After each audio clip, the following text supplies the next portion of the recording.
Olá, guerra entre Rússia e Ucrânia. Ainda sem uma política interna forte para a produção de insumos no país, o agronegócio brasileiro depende muito dos fertilizantes importados daquela região. Mas temos alternativas e a solução pode estar bem aqui.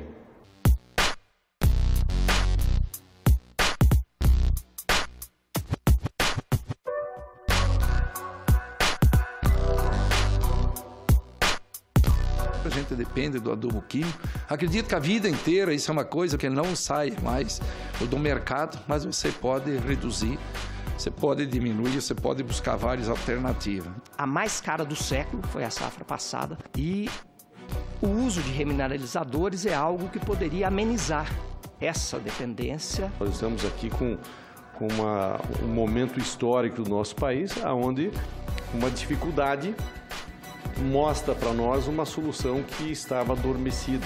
É uma solução regional, é uma solução nacional e é sustentável.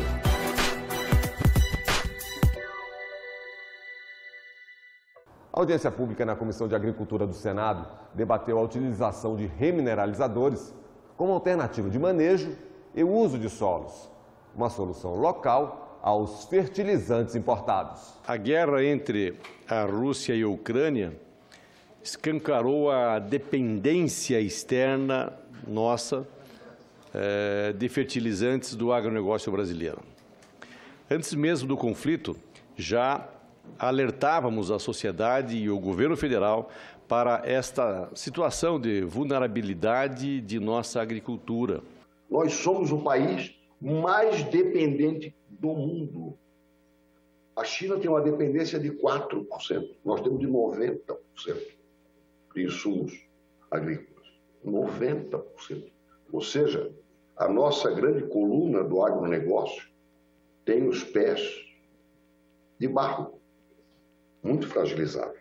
Então, fazer um balanço geral da situação e a perspectiva que nós vamos enfrentar a curto prazo, a médio e a longo prazo, porque o plano de fertilizantes, que é um plano ousado, prevê o seguinte: em 30 anos, reduzir para a metade a nossa dependência. Mais de 80% dos fertilizantes consumidos no país são de origem estrangeira.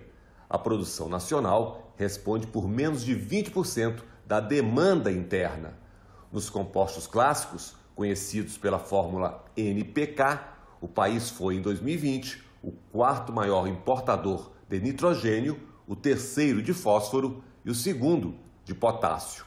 As importações brasileiras de fertilizantes saltaram de aproximadamente 7,4 milhões de toneladas em 1998 para quase 33 milhões em 2020, crescimento de 445% em pouco mais de 2 décadas.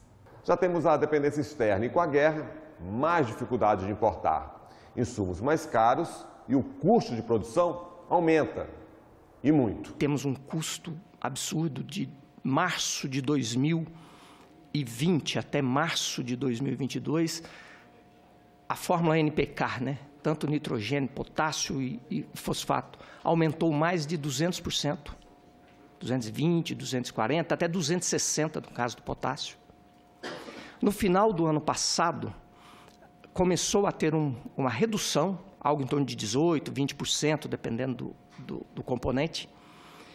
Mas veio a guerra e começou a aumentar novamente. Um ano e pouco para cá, por exemplo, o potássio, eu tenho compra, estou com problema de recebimento, que o cara comprou dentro da Bielorrússia, que também embargada, a OTAN simplesmente boicotou qualquer carregamento, qualquer produto que saia da Bielorrússia ou que entra na Bielorrússia.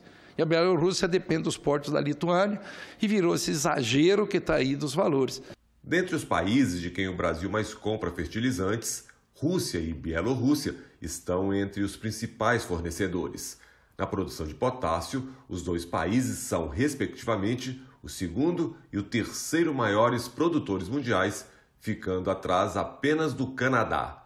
Dos insumos importados, o potássio é o principal nutriente aplicado no Brasil, com 38%, seguido por fósforo, com 33%, e nitrogênio, com 29%, do consumo total de fertilizantes.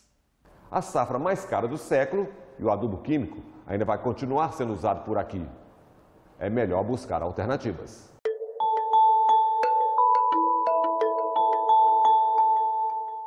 O ano passado nós tivemos uma safra, provavelmente não, a mais cara do século, foi a safra passada, e provavelmente esta safra vai ser tão cara quanto ou mais. Nós não trabalhamos com a expectativa de termos uma safra mais barata do que a do ano passado. Isso impacta a margem de renda do agricultor, preço de alimentos, e o uso de remineralizadores é algo que poderia amenizar essa dependência, principalmente no médio e longo prazo, com o melhoramento dos solos. Esse é um fato. A gente depende do adubo químico. Acredito que a vida inteira isso é uma coisa que não sai mais do mercado, mas você pode reduzir, você pode diminuir, você pode buscar várias alternativas. O fertilizante clássico, o potássio, o nitrogênio, da forma como a gente acostumou a comprar, nós ainda não conseguimos fazer produzir no Brasil. Então, continuaremos dependentes de muito fertilizante por muito tempo ainda. Nesse caso dos remineralizadores, o trabalho da Embrapa e do Serviço Geológico do Brasil já identificou que no Brasil inteiro nós temos disponibilidade de produzir remineralizadores, estando até 300 quilômetros de distância do produtor do remineralizador. Ou seja, é um mercado que nós sabemos que já temos condições de produzir no nosso território, né, totalmente ambiente doméstico, no Brasil inteiro. Então, é uma boa notícia. Vocês ouviram aí, remineralizadores, uma alternativa a essa falta de fertilizantes. Mas como são utilizados?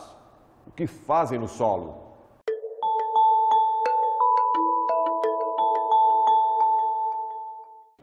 Segundo o estudo da Embrapa, os remineralizadores de solo são uma espécie de evolução dos pós de rocha, já utilizado pelos nossos agricultores.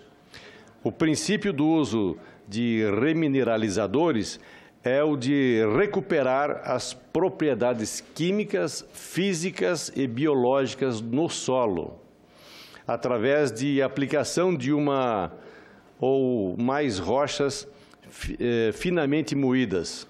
De forma muito simples, né, principalmente para os nossos ouvintes, o uso de remineralizadores, ele é basicamente uma aceleração do processo natural de formação do solo. O solo ele é formado pela ação do tempo, né, dissolvendo essas rochas e espalhando aí pela área os minerais que nelas contém.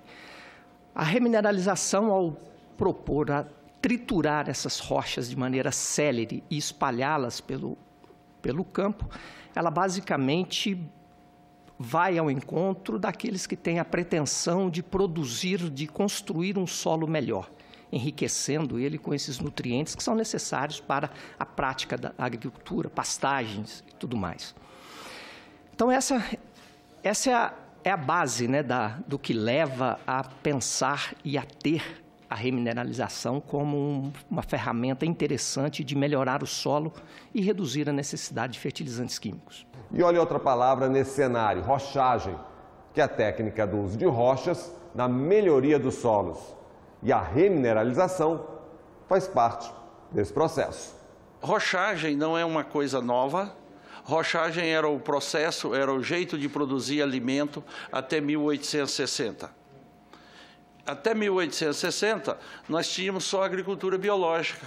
A partir de 1860, quando o Liebig criou a lei do mínimo, foi que começou a agricultura química. Quando surgiu o fertilizante químico que o Liebig pegava, o potássio que tinha na Alemanha, buscava o nitrogênio que tinha aqui no Chile, o salitre do Chile, ou então buscava o salitre de Bengala e buscava o fosfato do Marrocos, que eles já tinham o primeiro motor a vapor, que primeiro surgiram os navios a vapor, ficou muito barato produzir alimento. E hoje nós estamos fazendo a contra-revolução da agricultura química com a agricultura biológica. É por causa de quê, meu amigo Galvão?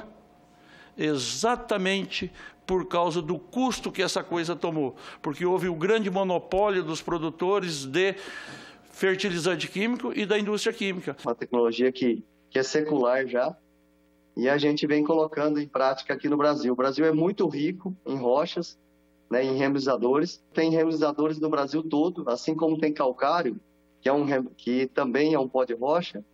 Tem calcário no Brasil todo, a gente também tem os remolizadores, que são rochas potássicas, né, silicáticas, ricas em potássio. O nosso grupo trabalha especificamente com isso, né, especificamente com remolizadores, né, que são uma fonte alternativa, né, aos fertilizantes importados, e a gente já trabalha há bastante tempo com isso. Eu, no meu caso, sou agricultor, sou engenheiro agrônomo e trabalho já com os remolizadores há 9 anos. A gente usa de maneira bastante ampla os bioinsumos regionais, né, os compostos, né, os estercos, né, junto com os remolizadores também. Muito uso de biológicos, né, os biológicos aí, bactérias, fungos, né, para poder extrair o que tem nos nossos solos já também naturalmente. Então a gente tem muitas alternativas. Bioinsumos remineralizadores. A Embrapa pesquisa o assunto há mais de uma década. A palavra da ciência.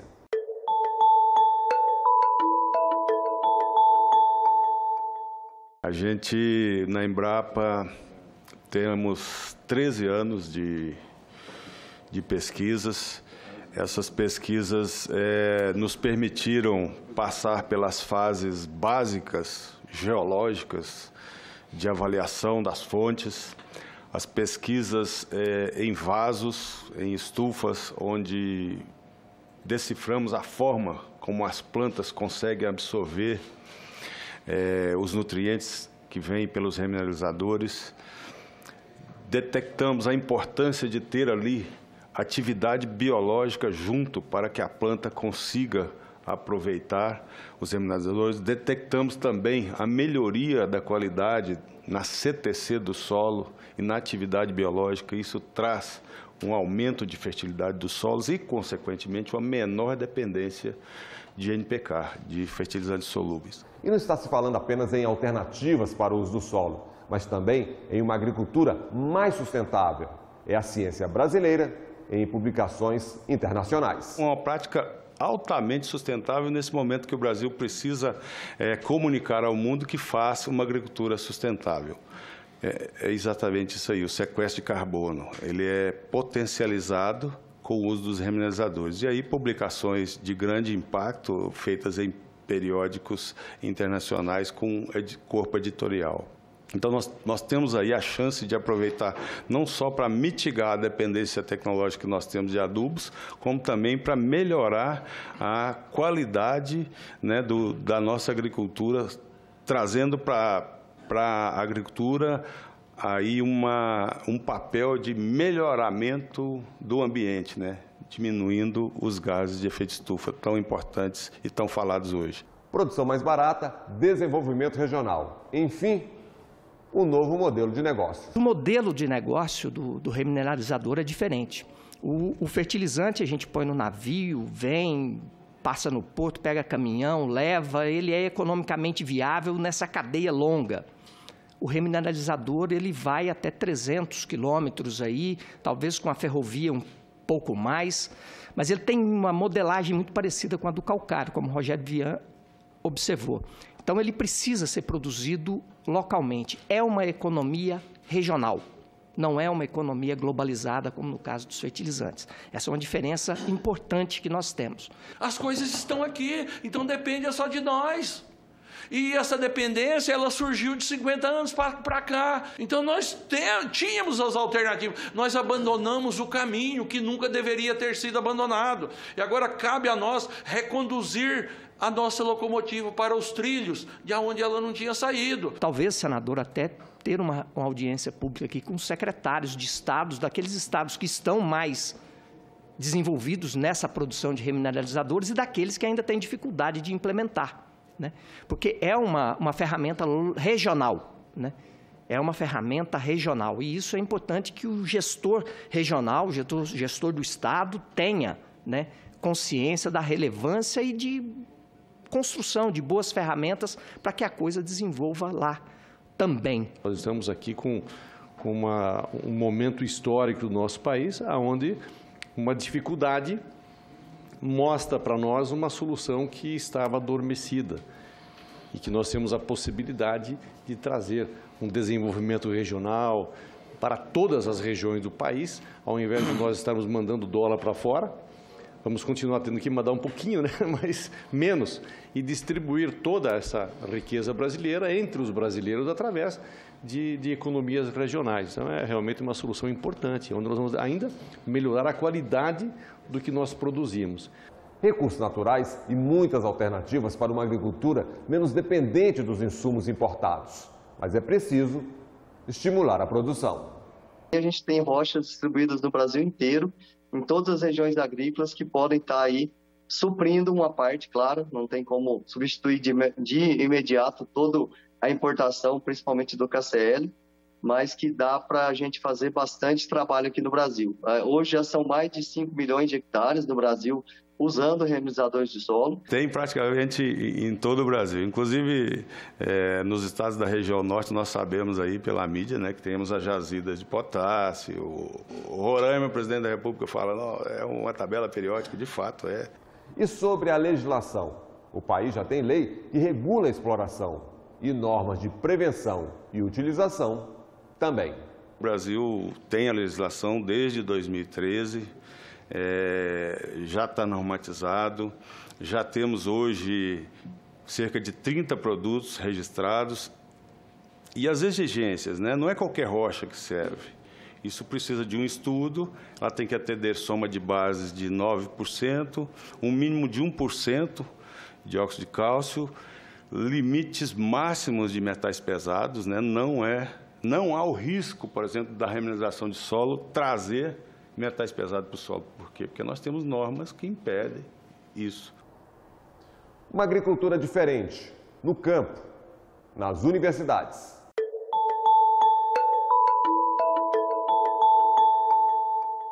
Eu acredito que será interessante debater, por exemplo, a questão relacionada à assistência técnica e gerencial.